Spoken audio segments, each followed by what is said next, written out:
E eu gostaria de apresentar para vocês, hoje, um livro do Monsenhor Juan Cláudio Sanaúja.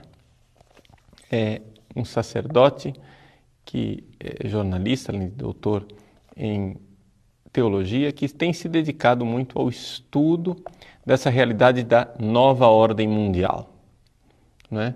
E nós temos a graça de ver publicado no nosso país um livro dele, Poder Global e Religião Universal. Esse livro foi publicado pela editora Ecclesiae, né? Então, está aqui, vocês vão encontrar no site da editora Ecclesiae, e eu gostaria de tratar do tema desse livro, apresentando o livro como tal, para incentivar a leitura dele para os nossos alunos e para aqueles que acessam o nosso site. Do que é que se trata? Em primeira coisa, vocês entenderem que se trata de um homem que estudou profundamente o assunto. Então, tudo que você vai encontrar aqui neste livro é fartamente documentado, né? Monsenhor Sanaúja, quando afirma as coisas, afirma com inúmeras citações de pé de página. Então, não é assim uma pessoa que vê conspirações nas esquinas e, alucinado, começa a ver coisas. Não. Ele fala, afirma e mostra os documentos do que ele está afirmando, não é? Trata-se, então, de um livro que está olhando para a política da ONU, sobretudo, dos últimos tempos, mas também das grandes fundações, né, mundiais, e vê que existe um projeto, existe uma espécie de sintonia entre aquilo que a ONU está fazendo, que as grandes fundações estão fazendo e que os movimentos neomarxistas estão fazendo ao redor do mundo. Todos eles têm um projeto de uma nova ordem mundial. E esse projeto de nova ordem mundial, ele desemboca numa religião. Uma religião que não tem dogmas, né? É uma religião do relativismo, mas que tem palavras-chave, que são quase que, digamos assim, simplesmente slogans que são jogados, como paz, solidariedade, justiça, fraternidade, etc. e tal. Então, trata-se de uma religião que não tem uma agenda moral judaico-cristã, não tem um ensinamento moral fixo, tudo é muito relativo, mas que usa, né, palavras que soam, palavras que falam ao homem moderno. E assim, essa nova religião, sem um Deus específico, sem dogmas, ela está baseada no relativismo moral, mas também numa espécie de neopaganismo, onde o ecologismo desempenha uma função importante. Começa-se a falar de uma veneração da Mãe Terra, a Mãe Terra que padece, a Mãe Terra que sofre, que tem dores do parto, etc., e que o homem deve, então, respeitar a Mãe Terra, né? E o Leonardo Boff tem se prestado a isso. É interessante, um homem que, na nossa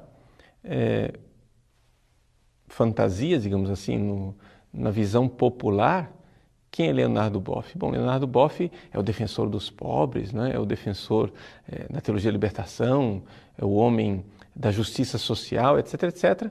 E agora ele se presta ao papel de ser o garotinho de recado das grandes fundações internacionais e da ONU.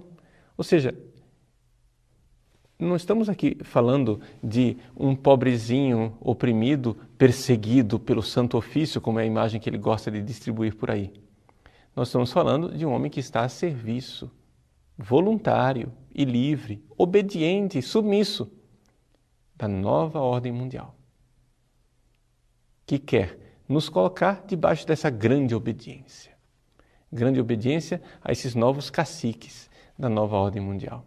E assim também o nosso amigo Hans Küng, né? Ou seja, Hans Küng, teólogo que era católico e perdeu o direito de ensinar teologia católica, né?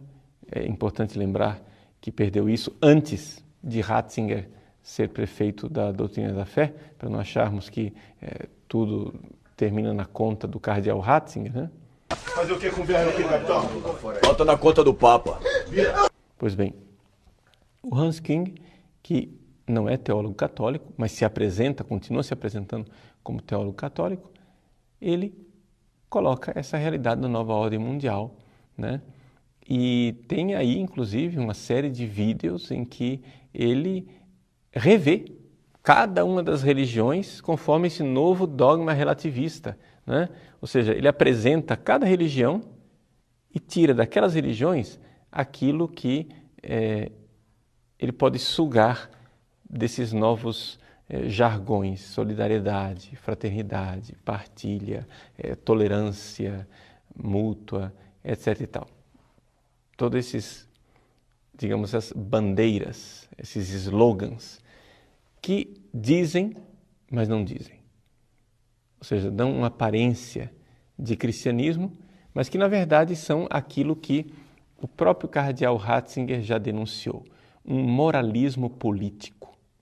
Ou seja, uma espécie de tintura moralizante que faz com que agentes políticos tenham uma boa aparência social, mas que no fundo, trata-se de pessoas relativistas que não são homens que abraçaram a ética judaico-cristã, ou seja, a moral judaico-cristã, que é o que nós, como cristãos católicos, cremos. O fato de que nós é quem temos o direito de educar os nossos filhos e não o Estado, não a nova ordem mundial, não esta inteligência, essa classe de intelectuais que dizem o que é que nossos filhos vão aprender. Isso é uma coisa que as pessoas têm prestado pouca atenção. Mas vejam, por exemplo, que toda a estrutura escolar no Brasil está indo nessa direção. Ou seja, eles ensinam aos nossos filhos na sala de aula que o Estado é o benfeitor, é o Papai Noel que dá a Bolsa Família, etc. E que papai e mamãe é que são os criminosos. Se papai e mamãe triscar a mão em você, meu filho, você chama a polícia que o camburão vem buscar papai e mamãe. Então vejam, o Estado é o benfeitor que defende a criança desta instituição terrível chamada pai e mãe unidos numa família. Está entendendo? Então, logo dentro da nossa escola, os nossos filhos são ensinados a não considerar seriamente o que o pai e a mãe estão ensinando. Ou seja, o que papai e mamãe ensinaram é careta, é ultrapassado, não vale nada. O que vale é o que nós estamos ensinando para você. Então vejam como as coisas estão se tornando sérias e graves. Já está sendo implantado no nosso país. E vamos nos preparar. Primeiro passo, tomada de consciência. Primeiro vamos estudar, antes de dar a cara a tapa, antes de sairmos, nos organizarmos. Se nós não despertarmos os cristãos para o que está acontecendo, não vai adiantar a gente fazer grandes projetos. Então, despertar as pessoas, acordá-las, fazer as pessoas estudarem, saber o que está acontecendo. Recemos para que en el encuentro de jefes de Estado y de Gobierno que se celebra en estos días en L'Áquila, se tomen decisiones que beneficien a todos los pueblos, especialmente a los más pobres.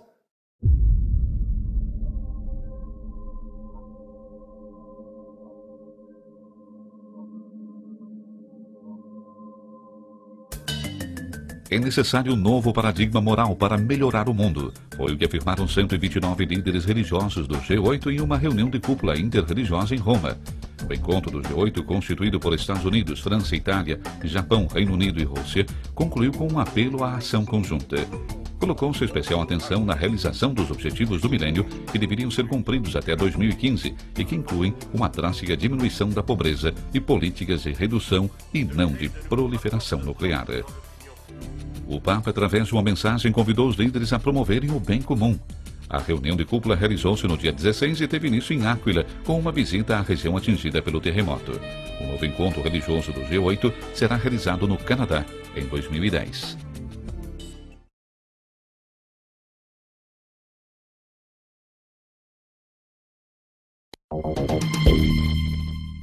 No último dia da cúpula do G8, o grupo dos 8 países mais industrializados do mundo, o primeiro-ministro italiano Silvio Berlusconi anunciou a aprovação de um plano de luta contra a fome de 20 bilhões de dólares.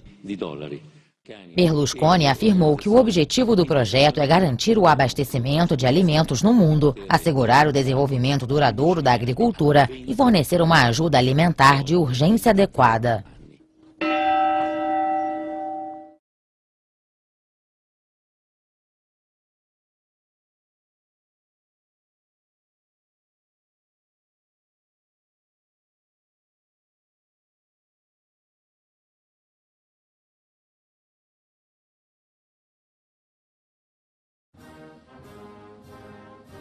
Bento XVI enviou um telegrama ao novo e 44º presidente dos Estados Unidos, Barack Obama, no qual lhe pede que promova a paz entre as nações. O texto original em inglês do telegrama foi assinado pessoalmente pelo Papa.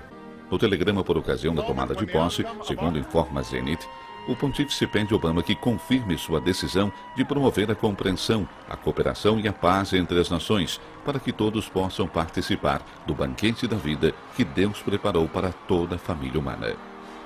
O Papa pede ao novo presidente que promova o respeito à dignidade, à igualdade e os direitos de cada um de seus membros, especialmente os pobres, os marginalizados e os que não têm voz.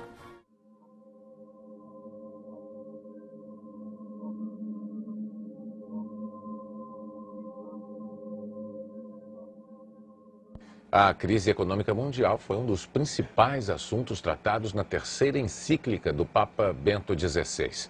No documento direcionado a todos os bispos e fiéis da Igreja, Bento XVI pede uma reforma do sistema financeiro internacional com base na moral e na ética e sugere a criação de uma autoridade política mundial para resolver os problemas gerados pela crise. De uma autoridade política mundial, de uma autoridade política mundial, de uma autoridade política mundial, de uma autoridade política mundial.